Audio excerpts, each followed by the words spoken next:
आज मैं आचार्य मुनमुन दुबे पुनः एक बार संस्कृत हिंदी बोध चैनल पर उपस्थित हूँ।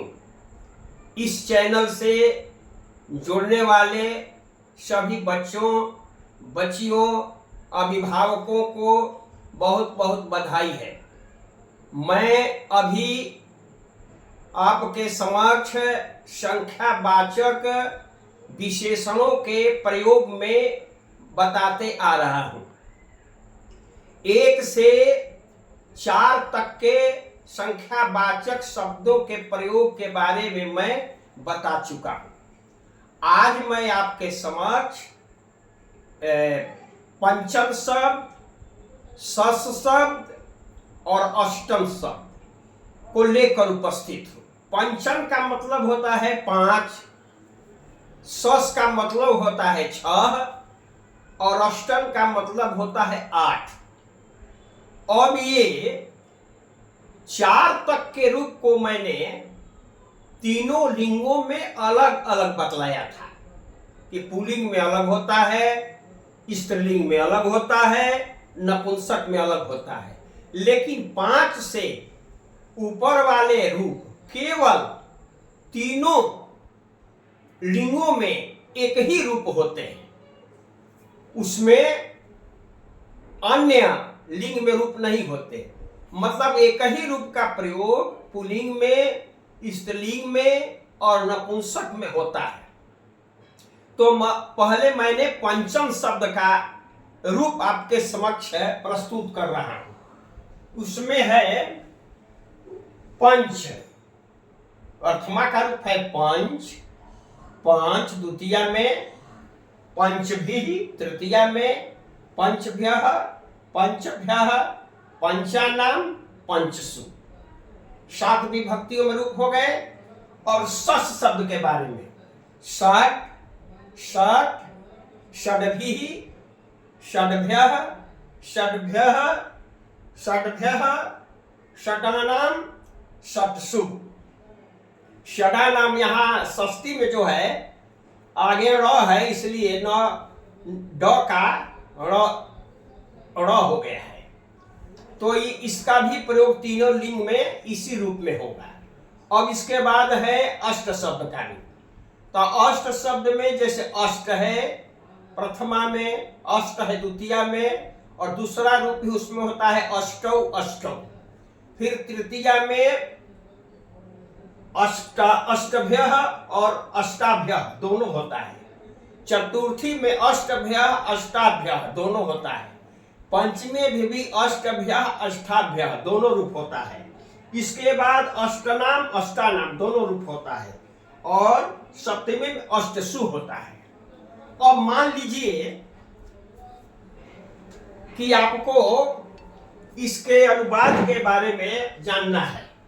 तो अनुवाद के बारे में हम कैसे जानेंगे, इसको आपको मैं कुछ उदाहरण के साथ बता रहा हूं। आप इन रूपों को आप पुस्तक में भी देख सकते हैं और प्रयोग के बारे में जानना जरूरी है। और मान लीजिए कि आता है कि 5 लड़के,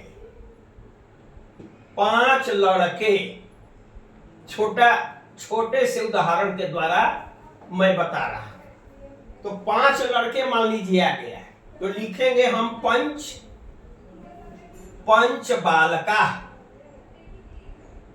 5 लड़के, पंच बालका हो गया। अब आगे क्रिया जोड़नी होगी तो हम जोड़ेंगे। जैसे 5 लड़के दौड़ते हैं तो पंच बालका धावंती लिख देंगे। इसके बाद मान लीजिए है कि 5 बच्चियां मान लीजिए। तो बच्चियां है तो पंच का स्त्रीलिंग में भी पंचे होगा। बच्चियां का होगा शिशवः। फिर है 5 किताबें नपुंसक में, 5 किताबें।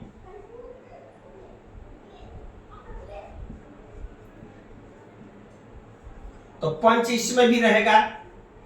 पंच पुस्तकानि।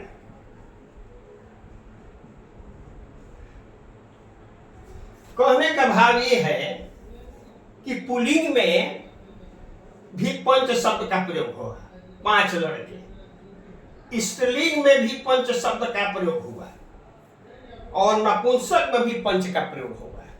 तो इस तरह से मान लीजिए कि 5 शब्द यदि आता है संस्कृत में बनाने के लिए, तो इसमें लिंग का झंझट नहीं है, एक ही शब्द का तीनों लिंग में प्रयोग हो जाता है। उसके बाद मान लीजिए कि 5 के बारे में मैंने बतलाया, तो अब मान लीजिए कि सस है, तो सस का मतलब होता है 6, तो सस सड 6 लड़के मान लीजिए, 6 लड़के, तो सड लिखा जाएगा, सट बालका है। बालिक बच्चियां हैं तो यहां भी 6 लिखेंगे, 6 बच्चियां, तो सड लिखेंगे, सट शिशवा। यहां भी 6 किताबें हैं, तो सट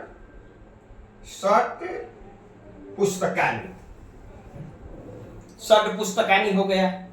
तो इसका भी तीनों लिंग में एक ही रूप होता है, सट तीनों लिंग में एक ही रूप होगा।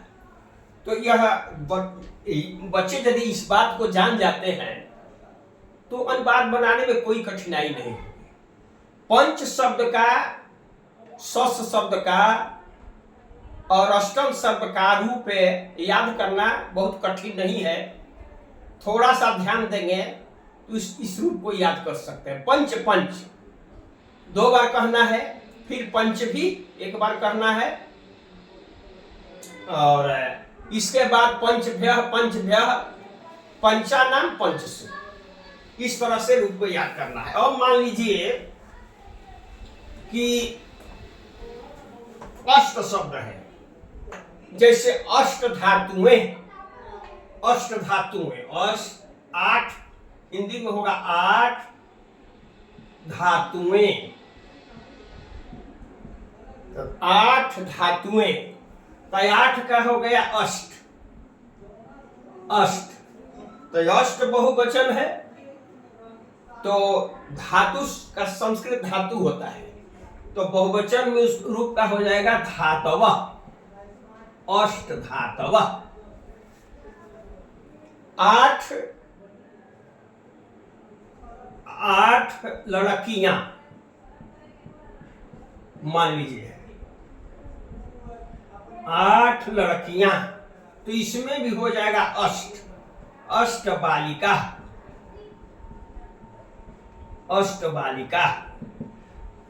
इसके बाद है मान लीजिए कि 8 किताबें, 8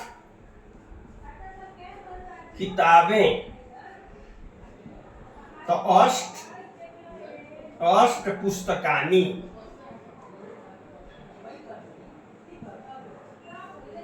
अष्ट पुस्तकानि हम लिख देंगे। तो इसके बाद 9 का रूप इसी तरह से चलता है, 9 भी, नौभ्यः नवानाम नवसु। 10 का इसी तरह से चलेगा। तो संख्यावाचक का आज हम समापन करेंगे, उसके बाद आगे हम बढ़ेंगे। तो संख्यावाचक के बारे में कुछ मैंने बतलाया, अब कुछ और बता रहा हूं जिसे आप कॉपी पर लिख लेंगे। अब जैसे मान लीजिए कि 10 का तो 10 संस्कृत है, 20 का होता है विंशति, 20 जो है इसका होता है विंशति माने 20 का संस्कृत विंशति। 30 मान लीजिए है 30, तो 30 का होता है 63, विंशति अब 63। 40 मान लीजिए है, तो 40 का होगा चत्वारी सत माने 40। 50 मान लीजिए है तो 55। 60 है मान लीजिए तो षष्ठी हो जाएगा। 70 है तो सप्तति हो जाएगा। 80 है तो अशीति हो जाएगा। 90 है तो नौवती होता है। और 100 यदि है तो शतम हो जाएगा। शतम माने 100, शतम माने 100, विंशति माने 20, 63 माने 30, चत्वारिंशत् माने 40, 50 माने 50, षष्ठी माने 60, सप्तति माने 70, अष्टति माने 80, नवति माने 90, शतम माने 100। यह बहुवचन में ही इसका प्रयोग होता है। अब आगे के रूप तो कोई जानना की जरूरी नहीं है। ऐसे मान लीजिए 21 है तो एक विंशति लिखेंगे। द्वाविंशति जैसे अंग्रेजी में 20, 21, 23, 24, 25, 26 ऐसे लिखते हैं। उसी क्रम में संस्कृत में भी है। एक विंशति, द्वाविंशति, त्रिविंशति, पंचविंशति, षड्विंशति, सप्तविंशति, नवविंशति, 69 इस तरह से लिखेंगे। अब 44 इस तरह से हो गया, षष्ठी हो गया तो एक षष्ठी, द्विषष्ठी इस तरह से रूप होते हैं। तो शतम हो गया। अब इसके बाद देखिए शतम माने 100, तो 1000 का संस्कृत क्या होता है? 1000, 1000 मान लीजिए 1000 है, 1000 तो 1000 का होता है सहस्रम। सहस्रम माने 1000। 1000 का संस्कृत है सहस्रम। 10,000 मान लीजिए आ गया, 10,000 आ गया तो 10,000 का होता है अयुतम। अयुतम माने 10,000। मान लीजिए लाख आ गया, लाख मान लीजिए लाख, तो लाख का होता है लक्षम होता है। तो इस तरह से आप इस भाषा को समझ सकते हैं और विशेषण के रूप में इसका विस्तृत प्रयोग होता है। आप जान जाएंगे तो बहुत अच्छा होगा। और इतना ही शिक्षण कार्य करने के बाद मैं अपनी वाणी को विराम देता हूं। आप इस विषय के बारे में आप सब्सक्राइब करेंगे, शेयर करेंगे और कि लोगों तक पहुंच सके और लाइक भी करेंगे। धन्यवाद।